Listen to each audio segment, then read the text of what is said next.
Yun guys, good morning. So, itong vlog ko for today. So, ang usapan mag-asawa.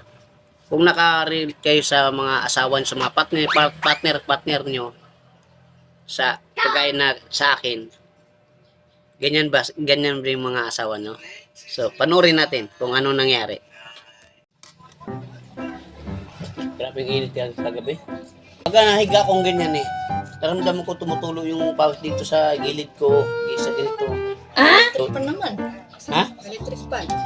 Mahina yung trick pan. What? Oo. Dapat siguro sa atin yung silimpan. Silimpan kailangan. Hindi taga makatulog pag pag natulog kasi ako, hinahanap ko yung sana ko topic. Sana ko makatulog. Ganun ako. Paikot-ikot sa sigaan. Kaya nakatalikod ka na lang. Kataligod akong ganyan kung antok na ako. Magkaaway yung pero paggitan sa gitna. Tapos natutulog ng tao. Hindi na tayo, andyan ka, palapit ka ng palapit.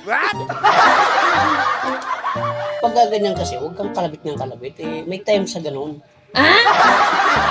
Ang gabi, kinuhaan mo ko ng nak. Tinan mo, tinanghali ako bumiyay ngayon.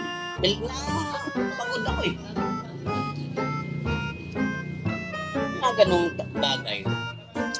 Yung may time sa ganun. Schedule yan. Siyempre, mapapagod ako O, tingin mo, kailan daw? Sabihin ba, gabi-gabihin mo ako. Maawa ka naman sa akin. Iya ka talaga. Joke lang yan.